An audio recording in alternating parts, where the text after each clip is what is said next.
At present, the technology of twin stations or teleportation hexagons is what has allowed the creation of virtually instantaneous communication channels between 4 of the 6 waves of bionity. This is the data narrative of how these possibilities were created. This technology is commonly known as the Rath way, in honor of Rathestil, its inventor. The transportation system he devised in his vengeful hours is a binary system. It consists of building 2 hexagonal stations, linked by quantum entanglement.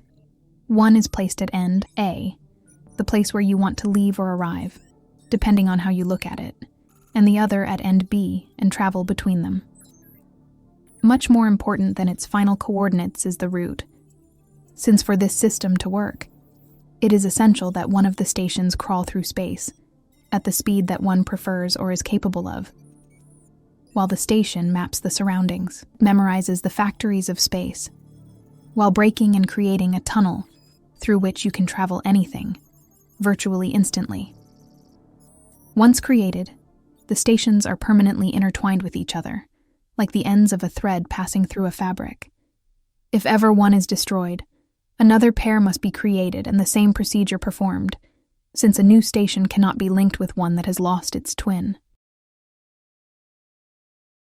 Data stored and recovered at an asteroid station close to the systems, Capek, Asimov, and de Regules, shows with 87.955854257 probability what we believe to be the true narrative of the events that led to the creation of the Rath way, and that has spread to all corners of bionity and the Sapiens Commonwealth.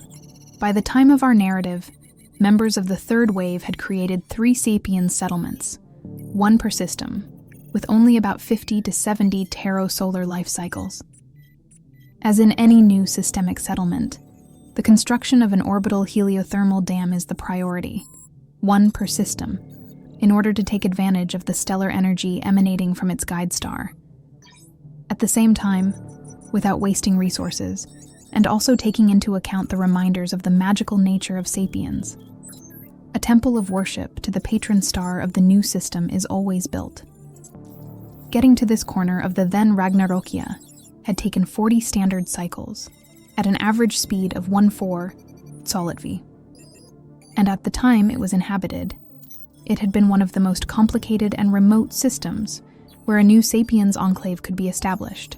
The 3 nearby systems, Asimov, de Regules, and Capek, contained their own bioecosystems, filled with non-ritualized, mostly unicellular and isolated life forms. Precisely the loneliness to which they had been confined by natural planetary formation factors made each bioecosystem a broth of desperation, competition, and hunger.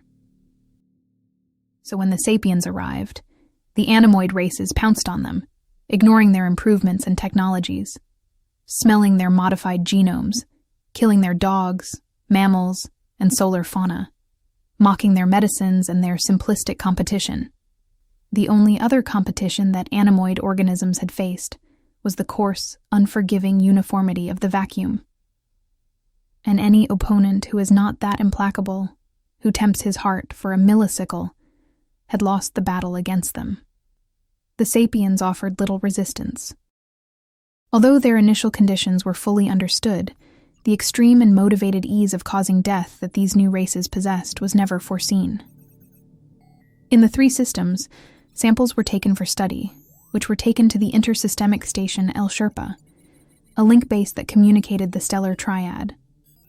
Once on board, almost no time elapsed for the animoid races to surpass the most arduous security protocols and manage to invade, in a few cycles, all nearby Sapiens materiality. These organisms directly attack the Sapiens neuronal zone and unleash a type of madness in their hosts, which ends up wearing down their defenses and leading them to the arms of death. In a short time, the deaths were in the thousands. Most of the population was exterminated except for about 100 neuroinsurgents. Extremely disastrous casualties in a new settlement, which cannot easily replace them. Among the survivors was Rathestil, a somewhat fat botanist, tall, 2 meters, solemn, and who had become strangely cheerful when he had to see his partner, something like a wife, and his little note, daughter, die far away of his tribe, his songs, his possibilities, and that in his sadness, he was the only one to understand the real problem. Not one of defenses, since they would be born naturally or artificially in the future, but one of location. Even if the antibodies necessary to defend themselves had existed, they would never have reached the settlement populations in time. By minimal logistics, he calculated that trying to leave the system meant quickly running out of fuel and out of reach of the heliothermal dam's thrust, equitably far from the system of departure and the system of return, where the only safe thing would be to see the sapiens population die in the attempt. Being that, all those who had begun the return journey in search of healing would not have arrived by his own breath. Unfortunately, out of desperation, the majority of the population chose this path. From the Asimov and de Rigueule's system, everyone became dead travelers due to overexposure to light years of hope and inclement rivers of madness. Shortly after, the very few who stayed did not know more about those who left.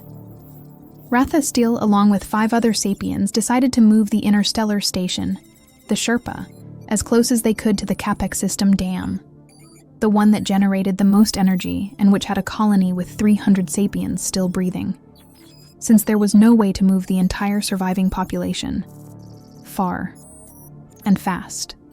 The space separating it from the rest of the waves would have to be moved close and possibly slowly.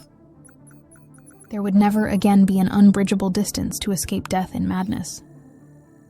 After fulfilling the duties and honors that he felt he had with his branch, Rathestil dedicated every space he managed to carve out to create a path that had to literally break the space. At least that was the basic idea. Each cycle went out to build with its impact gloves, since there was not enough energy for the laser cannons, and from what was mined and processed, it made a hexagonal structure, which would concentrate the power of the energy that was accumulated in the last batteries of the dam.